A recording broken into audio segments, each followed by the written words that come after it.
Yo, what's good, Jets Nation? This is New York Jets Media bringing you guys my breakdown and analysis video to the New York Jets versus Miami Dolphins game that just got wrapped up. The Dolphins came out on top, 26-18, and the New York Jets have officially claimed the throne as the worst team in football. We just gave the Dolphins their first win of the season, and it was an absolutely ugly game. And going into this game, I was not expecting the Jets to completely blow them out because the Dolphins are really that bad. I knew Ryan Fitzpatrick was at quarterback, and I knew the Jets, what happened this past week with the whole Jamal Adams drama and the whole trade deadline, it made a really bad, toxic environment in that team. And overall, the team is just not prepared, and they all just have no energy. And I just knew going into this game, it's not going to be pretty. I was hopeful we can come out on a win, but nope, we still lose to the Miami Dolphins, and we become 1-7 on the season. This is a disgraceful season, probably the most disappointing seasons of as a Jets fan for me. I'm a young Jets fan, so I don't really know what happened back in the 80s and 90s, but for me personally, this is probably the worst season I've ever witnessed, especially because going into the year I had such high hopes, and I was being extremely optimistic in all the signings we got, and now we're sitting here 1-7, and I'm hoping, please, Christopher Johnson, fire Adam Gase after the season, because I have a strong feeling that you won't, and you'll give him another chance, and it's going to be the same thing next year.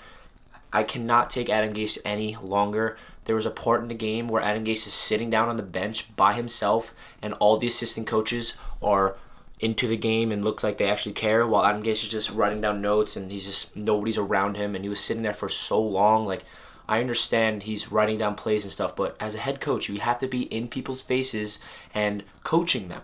Like Adam Gase doesn't have that quality, and I'm so sick of it. He's supposed to be an offensive mastermind, and his offensive play calling was not good as usual. And the one really, really bad play that Sam Darnold made was probably his worst interception of his career, and that was a really bad play call by Adam Gase too.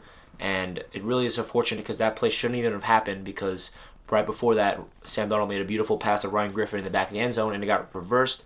And the next play, Sam Darnold rolls to his left, pockets collapsing, and he throws an idiotic ball. And what's really unfortunate, I think Sam Darnold had not a great game by any means, but he had a solid game, and that one interception is going to overshadow the game because it was so bad. But if you guys rewatch the interception, I'm telling you, it's not as bad as it seems, because yes, Sam Darnold needs to learn how to throw it away, but I feel like he was trying to throw it away, but his momentum, he was getting tackled, and he lost control of the ball, and he just tried to push it out of bounds, but unfortunately it stayed in bounds and it got picked off.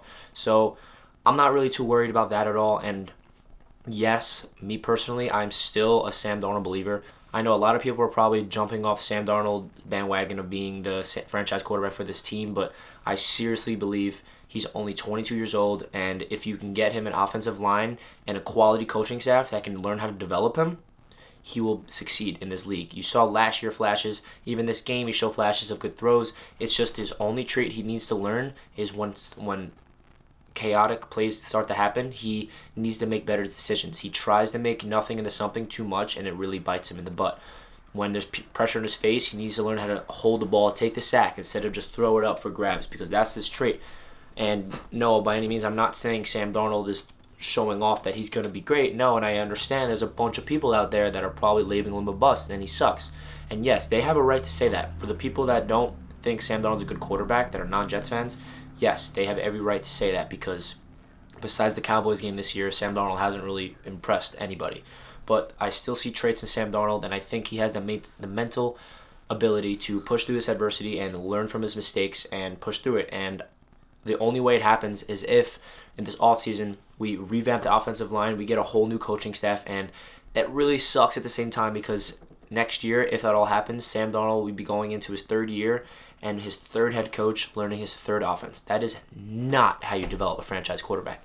And it's really unfortunate how Sam got drafted into this mess, because I feel like if Sam was drafted into any other team, he would be flourishing and looking great. But since we have probably the worst offensive line I've ever seen, plus awful coaching, and it's just making him look really bad. He's in his mind. You can tell he's not comfortable back there. He's dropping back to pass, and you can just tell that he does not trust his offensive line, because he knows pressure's going to get to him even on a four-man rush. Like, there's Miami Dolphins barely blitz, and there was four-man rushes, and Sam only had like 2 or 3 seconds back there. Like, that should never happen, and it's really unfortunate.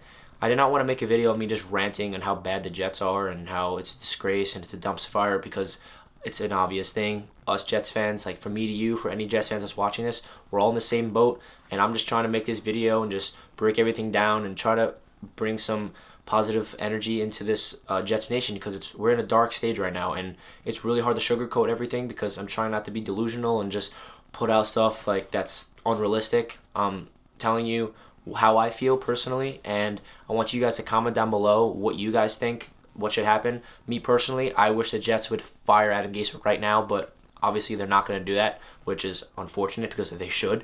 But like I said before, leave a comment down below what you guys think the Jets should do this offseason, or whether it's change up some personnel like on the offensive line. You want to see some other people playing. We're versing the Giants next week, and it's looking like we're going to lose that game too because we just lost to the Dolphins. So this game was an overall disaster. And I hope you guys enjoyed my breakdown analysis. So that does it for this video. I hope you guys enjoyed. I will catch you guys in my next video. Go Jets. Peace.